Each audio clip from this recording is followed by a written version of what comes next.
후반이 더 위험하다. 문재인 대통령이 9일 5년 임기의 반환점을 돌았습니다. 문 대통령은 10일 여야 5당 대표를 청와대로 초청해 만찬을 함께하는 것으로 임기 후반을 시작합니다. 청와대는 10일 오후 춘추관에서 노영민 비서실장, 정의용 국가안보실장, 김상조 정책실장이 함께 기자간담회를 열고 임기 후반을 시작하는 각오를 밝혔습니다. 노 실장은 지난 2년 반 문재인 정부 집권 전반기가 대한민국의 틀을 바꾸는 전환의 시기였다면 남은 2년 반 문재인 정부의 후반기는 전환의 힘을 토대로 새로운 대한민국을 향해 도약해야 하는 시기라면서 이제는 성과로 평가받아야 한다는 것을 잘 알고 있다고 강조했습니다. 이어서 문재인 정부의 정책이 밥 먹고 공부하고 아이 키우고 일하는 국민의 일상을 실질적으로 바꿔내도록 최선을 다하겠다고 덧붙였습니다. 청와대의 안이한 상황 인식이 우려스럽습니다. 5년 단임제 정권의 임기 후반기가 도약의 시기인가요? 문재인 정부는 임기 후반기에 국민의 일상을 실질적으로 바꿔내는 성과를 낼 수 있을까요? 산행은 하산길이, 권력은 임기 후반이 더 위험합니다. 1987년 민주화 이후 역대 대통령은 임기 후반기에 측근 비리나 권력형 게이트, 인사정책 실패, 친인척 비리 등으로 급속히 내리막길을 걸었습니다. 노태우에서 박근혜까지 어김없이 반복되었으며 김대중 노무현의 민주정부 역시 예외가 아니었습니다. 그런데 문재인 정부의 청와대는 장밋빛 환상의 착각에 빠져 있는 것 같습니다. 임기 3년이 지나면 당정 관계에 레임덕이 옵니다. 미국의 경우에도 임기 6년 차의 저주라는 연구 논문이 나와 있는 것을 보면 대통령제 아래서는 레임덕 문제가 책임 정치의 장애 사유가 되는 것을 회피하기 어려운 일인 것으로 보입니다만 우리의 경우는 미국의 경우와 비교하면 임기 3년 차의 저주라고 해야 할 형편입니다. 2007년 4월 노무현 대통령이 개헌 발의를 위한 국회 연설을 위하여 내 손으로 직접 썼다며 공개한 원고의 일부입니다. 5년 단임 대통령제의 제도적 폐해를 노 대통령은 임기 3년 차의 저주라고 규정했습니다. 문재인 정부는 예외일까요? 문 대통령은 취임사에서 문재인과 더불어민주당 정부에서 기회는 평등할 것입니다. 과정은 공정할 것입니다. 결과는 정의로울 것입니다. 라고 선언했습니다. 멋진 약속이었습니다. 하지만 그 약속이 과연 5년 임기의 단임제 정권이 지킬 수 있는 것이었을까요? 언젠가는 반드시 이루어야 할 미래의 이상이지만 5년 임기의 문재인 정부가 이룩할 수 있는 현실의 목표는 아니었습니다. 문재인 정부의 평등, 공정, 정의는 조국 사태에서 그 민낯이 적나라하게 드러났습니다. 탄핵당한 적폐 세력이 재결집하여 문재인 하야를 외치는 지경에 이르렀습니다. 역대 단임제 정부에서 반복되었던 임기 3년차의 저주에 다름 아닙니다. 문재인 정부 역시 예외일 수 없다는 것을 보여줍니다. 임기 후반의 위기는 내정에만 그치지 않습니다. 외교에서도 마찬가지입니다. 문재인 정부의 임기 후반 시작부터 미국 정부의 고위 당국자가 한꺼번에 우르르 한국을 방문했습니다. 미 국무부의 키스 크라크 경제차관, 데이비드 스트렐 동아시아 태평양 담당 차관보, 한미 방위비 분담금 특별협정 협상 미국 측 수석대표 제임스 드하트가 5일 한국에 왔습니다. 클라크 미 국무부 경제차관은 7일 주한 미 대사관 만찬에 SK텔레콤과 KT 관계자를 불렀습니다. 이 자리에서 클라크 차관은 미국은 중국 화웨이 장비를 용납할 수 없으니 사용하지 말라고 압박했습니다. 지난 6월 해리 해리스 주한 미국 대사도 정의용 국가안보실장과 만나 비슷한 발언을 했으나 이번엔 기업 관계자까지 불러서 직접 압력을 행사했습니다.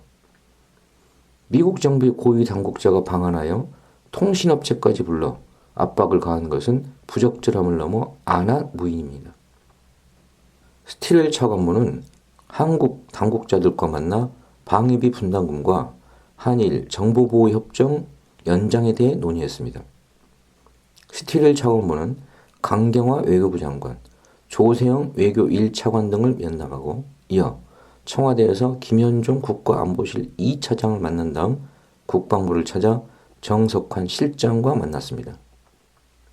미국은 오는 23일 0시 공식 종료되는 지소미아 연장을 요구하며 한국을 압박하고 있습니다. 스티렐 차관보는 지난 26일 도쿄에서 우리는 한국 쪽에 지소미아에 돌아오라고 독려할 것이다. 미국, 일본 그리고 한국에도 이익이 되기 때문이라고 말한 바 있습니다. 노골적인 압력입니다. 이달 안에 서울에서 열릴 11차 한미 방위비 분담금 특별협정 협상 3차 회의와는 별개로 비공식 방한한 드하트 대표는 정은보 한국 쪽 수석대표 외에 국회와 언론 관계자 등을 만났습니다. 미국 쪽 협상 대표가 협상과는 별도로 방한한 것은 극히 이례적입니다. 미국이 한국에게 50억 달러의 방위비 분담금을 요구하는 것으로 알려져 여론의 반감이 커지자 미국 협상 대표가 나서서 미국의 입장을 설명하고 압박하기 위한 방안입니다. 드하트 대표는 기존 방위비 분담금 협정에 있는 인건비, 군사건설비, 군수지원비 3가지 외에 제4의 추가 항목 신설을 요구하면서 호르무즈 해협에서의 미군 활동도 언급한 것으로 알려졌습니다. 협상 대표가 아니라 협박 대표의 행보입니다. 이게 끝이 아닙니다. 마크 에스퍼 미국 국방부 장관이 이번 주 방한합니다. 에스퍼 장관의 이번 방한은 연례 회의체인 한미 안보협의회의 참석 및 아시아 확대 국방장관 회의 참석을 계기로 이루어진 것이나 지소미아 및 방위비 분담금 등 첨예한 현안이 걸려있어 관심이 집중됩니다. 조너선 호프만 국방부 대변인은 에스퍼 장관의 방한에 대해 지소미아 연장 문제가 한국과 논의할 의제 중 일부라며 해결을 낙관하지만 그렇지 않을 경우 압박을 계속할 것이라고 말했습니다. 스티렐 차관보에 이어 이번엔 미국 국방수장이 지소미아 유지를 압박하려는 것입니다. 문재인 정부의 임기 후반은 험난합니다. 경제, 민생 분야는 물론이고 외교, 국방, 그리고 남북관계에 이르기까지 나라 안팎의 상황이 녹록지 않습니다. 그런데 청와대 고위 관계자들은 임기 후반기에 새로운 대한민국을 향해 도약하고 성과로 평가받겠다고 합니다. 도약과 성과는커녕 당장 발등에 불고기에 급급하고 내리막길을 걱정해야 할 형편 아닐까요? 실질적인 한반도 평화체제 구축, 대한민국 미래 먹거리에 대한 과감한 투자, 공정하고 정의로운 나라를 위한 개혁, 국민 모두가 함께 잘 사는 나라를 향해 뚜벅뚜벅 책임있게 일하는 정부가 되겠다고도 합니다. 한미연합 공중훈련을 강행하는 정부가 평화를 온운하고 조국 사태에도 불구하고 청와대가 공정과 정의에 대하여 말할 자격이 있을까요? 문재인 정부가 추진한 최저임금 인상, 주 52시간 초과 근로 금지, 비정규직의 정규직화 등 일련의 정책들은 노동 존중을 기대하게 만들었습니다. 하지만 기대는 허망하게 깨지고 말았습니다. 최저임금 인상은 근로기준법 개혁으로, 노동시간 단축은 탄력 근로제 확대 입법 추진으로, 비정규직의 정규직화는 자회사 전환으로 변질되었습니다. 이 정부의 노동정책은 빛 좋은 개살구에 지나지 않았습니다.